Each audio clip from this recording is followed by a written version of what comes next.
it's 11:45. Good morning. Let's get started. Let me introduce you to Dr. Mathias Kirchmer. And he has been heading of BPM-D for quite a few years. He co-founded that organization, and he has been with Accenture, with the Global Media Business Process Management. And also he has written 11 books and 150 articles on the subject, so he's an expert in business process management. And today he will talk about the challenge of, okay, we have a vision for transformation, but how do we operationalize that vision? And how do we get from business case to actually a changed organization? Okay, with that, Mathias. Yeah, thank you very much for the kind introduction. And I have to clarify, I'm glad about the books and the articles, but I'm also proud about the fact that I have in my career worked with over 100 organizations to really make that happen. All the other academic stuff, that is a hobby that I do on the weekends, but what counts at the end is the impact to have in practice. And a few years ago, I worked with a company producing compressors. And they were very proud when they were able to access their industry compressors through the internet, and through that they could provide some data, some information about uptime, the downtimes to their clients, some statistics, how good they were. And well, that was nice to have, but the client didn't get a real benefit out of that, and they also didn't get more money out of that. That only changed when they thought about, okay, what can we now do with that connection? And they started defining and implementing a process for preventive maintenance. And suddenly they could show their clients, oh, through that internet connection, we were able to increase the uptime of the compressor, so you get a better service, and suddenly they could make additional money with that. And when then they went a step further and started to adjust their business model, and not just to sell compressors, but to sell compressed air as a service. The whole game changed, a huge success, a huge differentiator. So the whole value out of their digital activities came through the establishment and improvement of the underlying processes. And that is a very typical situation for such digitalization journeys, and that's what we are going to discuss now a little bit more in detail. And I thought we structure that discussion into 3 points. Talk a bit more about how process really becomes the value switch for digital transformations. Then look at some major tools and techniques, how you can really drive such a value-based approach, how can you guide things through the business case, and I will finish with a few comments on how to sustain the results that you have achieved. I apologize a bit for my strong German accent. I have been here in the US for 23 years, but obviously my language skills are a bit resistant to change, so if there's any issue understanding me also, then please let me know and I'll explain. As I showed in my example, and if you now take a look, a step back, and sometimes it's good to look at things a bit also from a more academic lens, and there this digitalization is defined as a combination of people and physical products using the internet and, of course, internet-based technologies. And as we have seen in the example, the value out of the connection is produced through new or improved processes based on that technology and all the connections it can provide. And that is something, that process view, that many companies struggle with. I had a few weeks ago a conversation with here the top manager of one of the big telecom companies, who told me, you know what, we have pushed back a bit our process capabilities, now we do digital transformation. And then I just asked him, well, how do you ever want to get a value out of that, and if you don't have your processes under control? And that is something many organizations struggle with. There was Gartner published research a couple of years ago where they found, based on a research with over 500 companies, that only 1% of organizations are prepared to have their processes enough under control so that they can really realize the full potential of all those digital technologies and the opportunities that arise out of that. 1%. The others, it does not mean they don't get any benefits out of it, but they only get a little part of it because they ignore that process topic. And that's why I've seen that I've been in that market now for over 30 years, and my expertise was always to bring technology and business together. And in the last 2-3 years, I've really seen that slowly that interest in process and process management increases. And we wanted to make sure that here organizations can easily access that.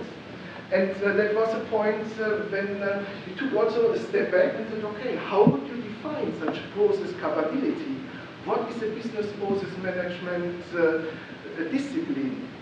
And that was also an interesting situation that brings me a little bit back to the books when we published, or before we published our value-driven business process management book. We looked for a good, renowned publisher, and then McGraw-Hill showed some interest and said, okay, we read your manuscript and it really sounds great, we would like to publish it.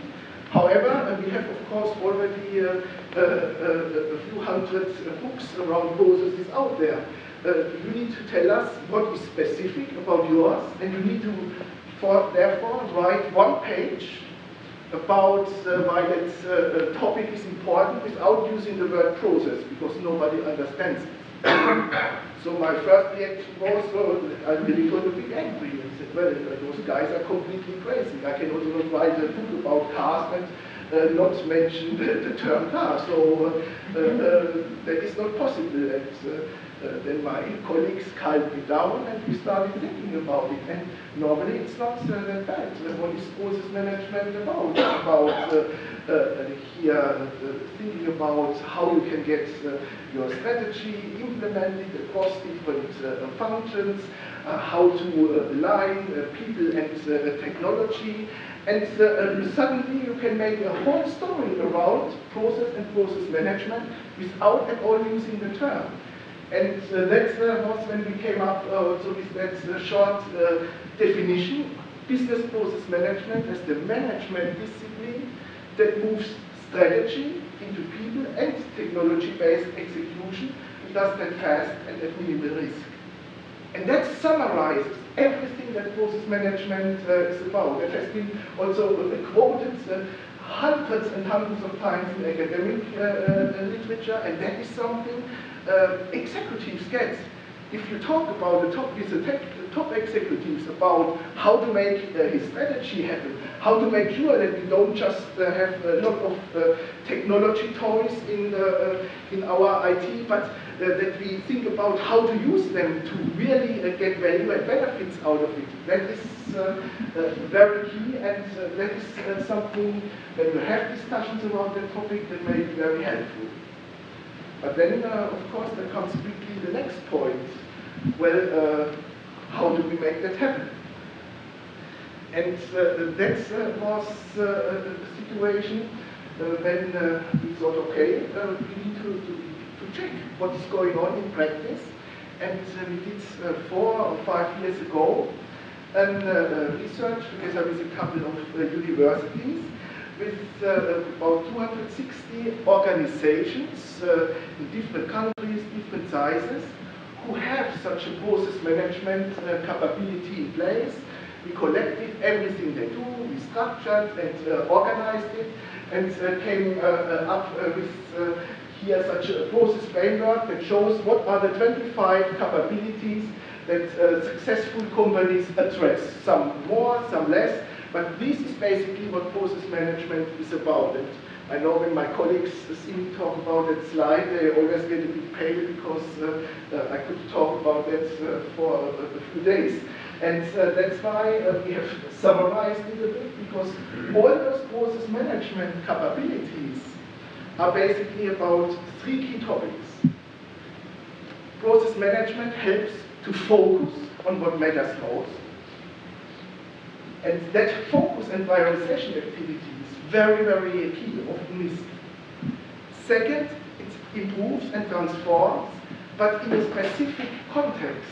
This improvement is not about, oh, we have now 3,000 green belts in our organization, so everything is a Lean and Six Sigma problem.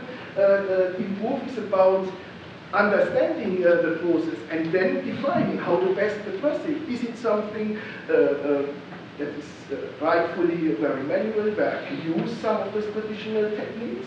Or is it something where new digital techniques bring us much further? So improving means not just applying something, but selecting the right methods of doing that. Once we have improved things, then of course we need to keep our processes on track. If we do a big digital transformation, and a couple of years later we have a chaos, or a couple of years later we do the same thing again as before, that doesn't really help, that doesn't pay off. And in practice, we see a lot of concentration of the improve part, and mostly just selecting one way of doing that. But this focus and sustain is often neglected. And that is also the first very big lessons learned when you go through such a transformation. Think about how to select what matters most, because if you try to boil the ocean and do everything at once, it will not work. There will come a point where either there is a huge chaos and things get stopped, or you run out of money and things get stopped. So to have a clear idea where our high impact areas are very key. And second, think while you transform already about how do you keep the transformation results up to date. If you have the big saving numbers, oh, we have our procure to pay $10 million the cost reduction, how do you make sure that this cost reduction stays on its level for the next years? And how do you address the new needs for transformations and improvements? So, process management, about focus, sustain, improve, and let's have a very brief look at those areas. And let's start with the focus. When I say focus on what matters most, pretty clear what matters most is what is most important to make our enterprise or business strategy happen. And that is something, of course, is very obvious here in every presentation. But if you sit in practice and you have to manage such a transformation, how do you make sure that you work towards your strategy? It's in general those clear imperatives. Oh yeah, we need a profitable growth or things like that. They're too abstract. They're not operational enough. And what has been very helpful to structure that in the form of such a value driver tree, that you say, okay, what are our overall priorities? What are the resulting goals?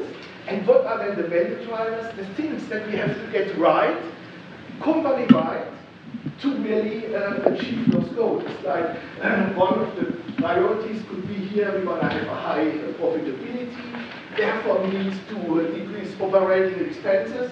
Oh, and there are 3 areas that we need to address. We need here to optimize our distribution costs and so on. And those value drivers need to be concrete enough so that you can use them to prioritize and improvements and select what to do. And this is something that has worked very, very well in practice in many projects, something really worth to look at.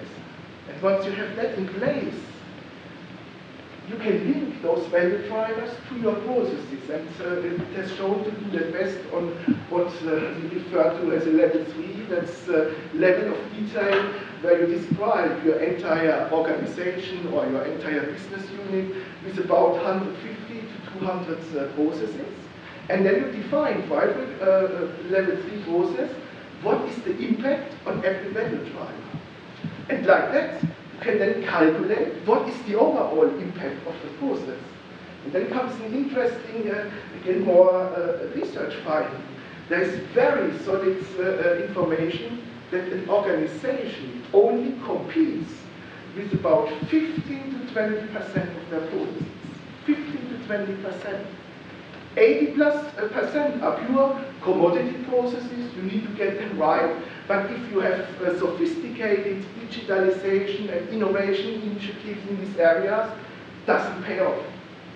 And driving such a transformation that has a real business impact and a real good business case means focusing on those high impact areas. And here that's a case example from a biologics company, a very famous and also successful biological company. But they have, of course, areas here, high impact, like in their innovation area, the realization of the innovation, very high impact, but a very low maturity level. And if you discover such high impact, low maturity areas, that is, of course, best targets for high priority innovation and transformation activities. So start with the strategy and then figure out where are my high impact, low maturity processes based on such a process impact assessment. And there is, of course, quite a bit of mechanics behind it. If you step by our booth, we have the white paper, you can download it from the web page. It's not rocket science, it's a very straightforward approach, really worth while you spend a bit of time and effort on that to get high impact engagements. And once you have that, then let's move to the next step of our transformation journey and figure out how big is our transformation. And that is a point where more and more often you use techniques like this journey mapping. I know there were several sessions about customer journey mapping and related topics, and I also was in a couple of them, came up with questions, what is the difference between a process model and such a journey map? That's very straightforward. In principle, you think about, well, where are the touch points of my organization with my clients? And then you look at those touch points from your client point of view, and often it's then, of course, not just one client group, but you may serve different markets, different age groups or whatever. So you look at those touch points from your customer group point of view, and for each touch point, one defines, well, what is the current experience, and what is the experience you would like to see in the future. And the bigger that difference is, the bigger, of course, the scope of our transformation. And by the way, that can not only be applied now in company-wide transformation initiatives, where you, of course, have a customer-centric view, but even if you have, for example, the procurement transformation, P2P transformation, you can use that and develop a supplier journey. How is my supplier experience developing? And that difference between current experience and target experience gives you first a very good information about the scope of your transformation. And second, it gives you a first hint what kind of technologies you would focus on. Like if your experience is all about saving time and offering things at a lower cost, well then it may be very interesting to have related technologies available. Robotic process automation, automation platforms, things like that. If suddenly pops up, oh, in most of those areas we want to individualize our services, Then you may have techniques like face recognition so that you can have more personalized offers to your client groups. So you have on a high level the first idea what you really want to build your digital journey around. But once you have that idea, then you need to come back to reality, to the underlying processes, because your customer journey is only improved if you address the underlying processes. And I can give you a very, very simple example. You see a bakery shop around the corner. The baker says, okay, I'm ambitious, I want to sell more of my cookies. So I've heard about the process stuff, how do we improve our process. We look at the process from the baker's point of view. Well, it's very simple. They bake the cookies, they put them in the counter, then they sell it them to the client, and they book the sales. So not much to improve. If you look at that process from a customer point of view, in a customer journey map, you may come up with very different findings. The customer comes in the shop, here excited, wants to buy 2 cookies. First touch point. Second touch point, the customer, he or she looks at the counter. Oh, there are 10 different sorts of cookies. Oh, that is a problem. I don't know which one to take. I've never been here. How do I make sure that I get the best ones? Oh, not good. Okay, pick randomly 2. Then the customer gets those 2 cookies, still not sure if it's the right ones, doesn't feel good. Then he gets them wrapped up and immediately has fatty hands because the cookies are very fatty and the wrapping material is not good. So he goes out of the shop and says, oh, I have the cookies, but I will never go back there again. So now we have good information how we can improve. Because now we know, oh, we need to include something in our process that the selection is easier. You can just put in some samples.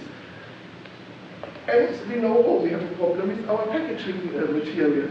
And then suddenly we can update our underlying process and we come to a situation that the client comes in, sees, oh, there's 10 samples, tries all of them, oh, they're all pretty good, so I buy 5 cookies instead of only 2 because they're so great, and oh, I can easily put them in my bag because the packaging material is great, and then you have an improvement of your process that is driven through the customer, and that really leads to higher revenue. You have first input in your business case.